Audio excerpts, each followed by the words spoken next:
அனைவருக்கும் வணக்கம். சற்று கிடைத்த முக்கிய அறிவிப்பின்படி தமிழகம் முழுவதும் ரேஷன் அட்டைதாரர்களுக்கு தற்போது முக்கிய அறிவிப்பு. பல்வேறு புதிய மாற்றங்கள், பல மகிழ்ச்சி தரும் செய்திகள் தற்போது தமிழக அரசு அறிவிக்கப்பட்டுள்ளது.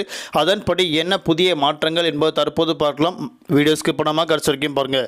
உங்களுக்கு ரேஷன் அட்டை பற்றியும் மகளிர் உரிமை தொகை ரூபாய் 1000 பற்றி பல முக்கிய அறிவிப்புகள் உடனுக்குடன் துல்லியமாக தெரிந்து கொள்ள நம்மளோட சேனலை கீழே இருக்க பட்டனை கிளிக் பண்ணி சப்ஸ்கிரைப் பண்ணிக்கோங்க. பார்த்து பெல் பட்டனை கிளிக் பண்ணிக்கோங்க.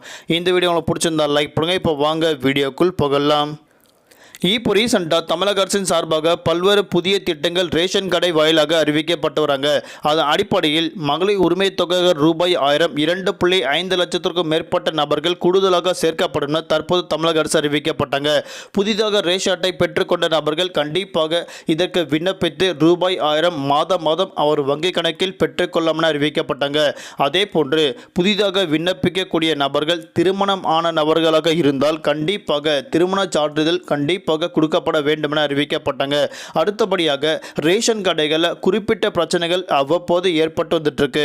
அதாவது ரேஷன் கடைகளில் மே மற்றும் ஜூன் மாதங்களில் பாமாயில், தோரம்பருப்பு உள்ளிட்ட அனைத்து ஆவணங்களும் கொடுக்கப்படாமல் இருக்காங்க. அதாவது இந்த பொருட்கள் எல்லாமே விநியோகம் செய்யப்பட தற்காலிகமாக தடை விதிக்கப்பட்டாங்க. அதாவது பொருட்கள் இல்லை என அறிவிக்கப்பட்டாங்க. ஆகையால் மே மாதத்திற்கான பொருட்கள் ஜூன் மாதம் இறுதிக்குள்ள அவர்கள் பெற்றுக்கொள்ளாமல் அறிவிக்கப்பட்டாங்க. அடுத்தபடியாக ஜூன் மாதம் இதற்கான பொருட்கள் தட்டுப்பாடு ஏற்பட்டுச்சு.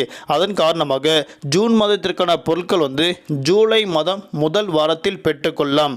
அதாவது பாமாயில் மற்றும் தோரம்பருப்பு அனைத்துமே ஜூன் மாதத்தில் முதல் வாரம் கண்டிப்பாக அவ்வளவு ரேஷன் அட்டைதாரர்கள் எங்கே ரேஷன் அட்டை பெற்று கொண்டார்களோ அங்கேயே சென்று அவர்கள் பாமாயில், தோரம்பருப்பு அனைத்தும் கண்டிப்பாக பெற்றுக்கொள்ளாமல் அறிவிக்கப்பட்டாங்க. அடுத்தபடியாக தமிழகத்தில் 500க்கும் குறைவான குடும்ப அட்டை இருக்கும் ரேஷன் கடைகளில் பகுதி நேர ரேஷன் கடைகள் திறக்கப்படும் தற்போது மகிழ்ச்சி தரும் அறிவிப்புகள் கொடுக்கப்பட்டனர். அதாவது தமிழகத்தில் 500க்கும் குறைவான குடும்ப அட்டைகள் இருக்கும் இடத்தில் பகுதி நேர ரேஷன் கடைகள் புதிதாக திறக்கப்படும் அமைச்சர் பெரிய கருப்பன் அவர்கள் முக்கிய அறிவிப்பு ஒன்று கொடுக்கப்பட்டனர். தற்போது 9182 ரேஷன் கடைகள் பொருட்கள் வழங்கப்பட்டு வராங்க. விரைவில் ரேஷன் கடைகளில் கண் கருவிழி சரிபார்ப்பின் மூலமாக பொருட்கள் விநியோகம் செய்யப்படும் திட்டம் நடைமுறைப்படுத்தப்படும் அறிவிக்கப்பட்டனர். அனைத்து ரேஷன் அட்டைதாரர்களுக்கும் மே மற்றும் ஜூன் மாதத்திற்கான தோரம்பருப்பு மற்றும் பாமாயில் ஒதுக்கீடு அளவு முழுமையாக பெற்றுக்கொள்ளலாம் என அறிவிக்கப்பட்டனர்.